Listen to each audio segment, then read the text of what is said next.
The Straight Red Card is sponsored by Roughneck Scarves. Visit Roughneck Scarves for your supporters' gear from Seattle, Portland, New York, to the Philadelphia Union, and anything MLS to the English Premier League. Visit Roughneck Scarves at roughneckscarves.com. But I want to kind of ask two questions because there are always ones that stumped me, and that you didn't hear enough about to get the whole story. So I want to maybe get these two, and they're less serious. But there's a rumor, of course, and I guess it's talked about here and there, but that you were in an Off-Broadway play called Tony and Tina's Wedding.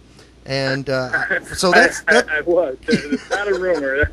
Okay, so there's one. I want you to talk about that for a second. But the other one was that you tried out for place kicker for the New York Jets in the 90s. And can you tell us a little how that went on those two basic things that people are curious about? Yeah, well, the whole play thing was in the off-season one year. And, I had gone to school, and I was actually I was a theater and communications major at UVA, and obviously didn't finish, but I needed to somehow prove to my parents that I was going to class while I was there.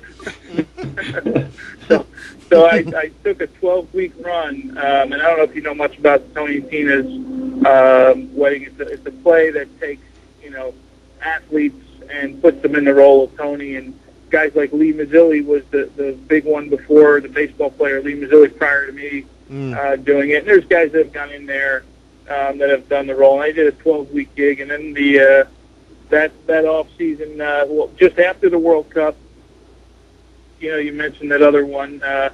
If you remember, Major League Soccer was supposed to start in 1995, right? And they decided to put it off a year. So a bunch of us stayed in the U.S.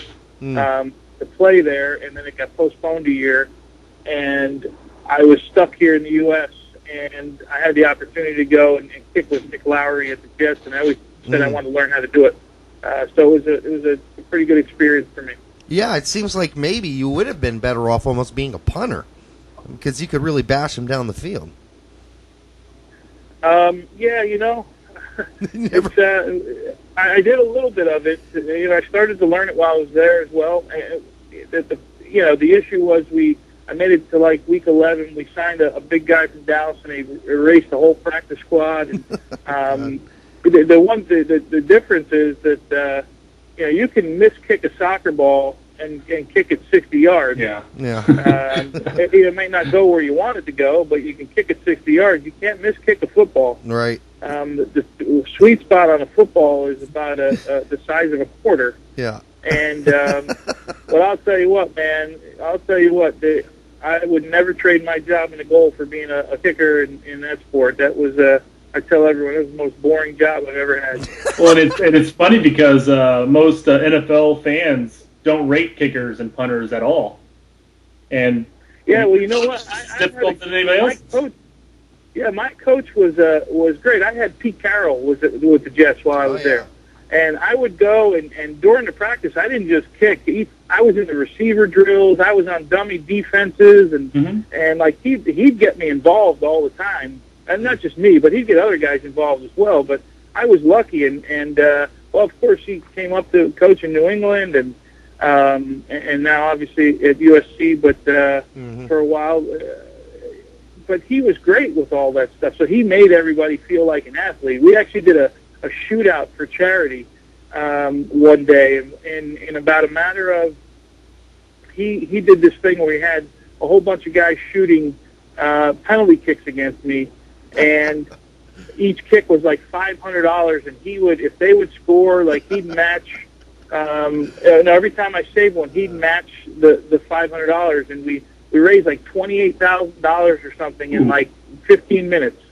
Wow. And we gave it. It was great. I mean, he was great with all that stuff. But yeah, I know the perception of the kickers, that's for sure. But now you look at them now, they're massive guys now. They're not small, skinny guys anymore. Yeah, it sounds like we need Pete Carroll involved in some soccer charities, really. But Speaking of weddings, I thought this was interesting, although accidental transition. And this kind of curls into the Gold Cup, and we want to get a couple questions on that to you.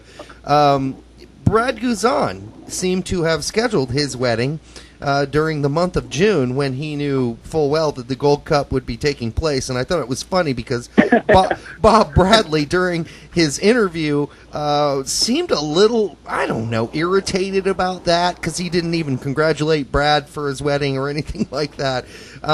So if you're a backup keeper, I mean, does Bob have a right to be perturbed about that? Maybe a little? I don't know. Well, maybe during the Gold Cup, I don't know. I would have thought that they would have had some communication about all that stuff. But you would think, yeah. When given Brad's schedule at his club team, when else is going to schedule your wedding? You can't really. There's no other time to do it. And I bet you there was one person in the world that was breathing down his neck saying, "When are we going to get married?" It wasn't Bob Bradley's choice to do it. I can understand. We used to have this discussion all the time. I flew back from I had to fly to Morocco to play one game, and the team went on to Austria, and I flew back from Morocco to make my wedding, and then flew back to Austria because Bora had no tolerance whatsoever for anybody getting married. But it was. But every coach is a little bit different from a player standpoint. I guess you just do what you had to do and get on with it.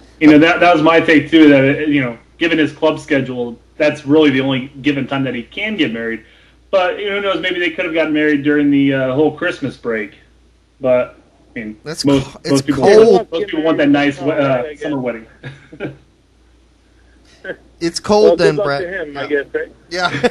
I mean, listen, he's not going to have to look Bob Bradley in the eyes for the rest of his life. He's going to have to look to his wife.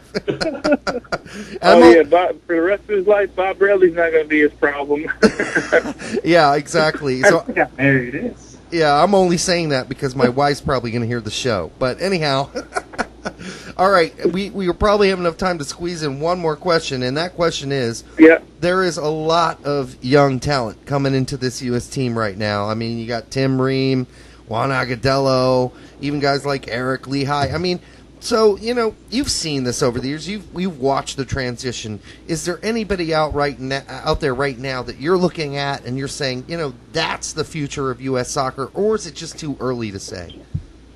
Well, we always want to be cautious with the young guys, right? We did this with Freddy Adu, years ago, and it hasn't worked out like we thought it would on day one. We just have to give it time. And the one thing that Bruce Arena did better than anybody was he managed all the young talent. Yeah. And he managed Landon Donovan. I can remember wondering why he wasn't starting one game against Mexico in the Coliseum that we played. He came on as a sub and scored a goal, and we beat them 2-1. And I can remember talking to Bruce after and saying, I really got to break this kid in slow. I don't want to burn the kid out. And so with Agudelo and Ream I've spoken to, he seems to have his head on his shoulders. He's just happy to be in camp. He's happy to learn from the guys. There's a lot of guys there he can learn from. He thinks his time is coming one day. He's not convinced he's a starter right now. So from a coaching standpoint, Bob doesn't have to worry about any of that stuff. Right. And but the guy that I really think is going to be someone that will become a superstar for the U.S. team is Stuart Holden. Yes. I really think he's just an outstanding player. And obviously he got hurt, but these days you come back stronger after you have that injury than when you went into it. And I still think he's the guy that will be the future face of that program. I honestly do. Agudelo is too young to tell. He scored some goals with the national team, and then he goes back to his club team and he doesn't start. Mm-hmm. So you to be a superstar, you certainly have to start at the club level. Yeah. You have to be, and so their coach, who I think everybody respects in New York, sees the guy every day and feels he's putting him in the best position to be successful. But he's certainly a kid who's got all the talent. There's no question. I think we just got to give it a little bit of time. Right. Well, much. We did this with Eddie Johnson a few years ago, right? He scored 4 goals against Honduras, and we put him on a pedestal maybe a little bit too early, and it just didn't work out. Yeah. Where if we broke him in a little bit, slower, the things might have been different. Yeah. Much like what you mentioned with Bruce, Hans actually mentioned that he wanted to bring in Agudelo a little slowly into it. I mean, when you got somebody like Henry, and then you have somebody who's potential of Rogers, supporting Henry. I mean, you don't necessarily have to start Agudelo all the time. Well, if I'm Agudelo, like I'm on cloud 9 right now, right? I got no pressure on me. I'm getting called to the national team. With my club team, I'm learning from every day from a guy. Like I'd sit with that guy every day. Mm-hmm. I would room with him, and you're learning from a guy who was at one point the best forward in the world, right? So if you're patient, if you're smart, the kid was 18 years old, 17 or 18 years old. Yep. If you're smart, you realize that your best years are 10 years from now. Mm-hmm. Yep. And learn as much as you can possibly learn right now. You're going to get your chances to play. When you get those chances, you have to play well. There's no question about it. But don't rush it. Don't think you have to be in there every minute right now. Just continue to learn. He's got an advantage that a lot of kids don't have. Mm-hmm. Yeah.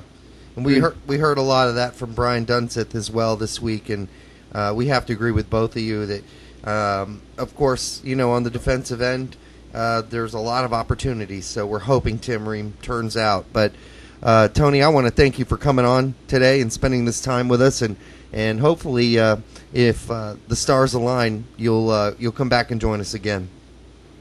Yeah, absolutely.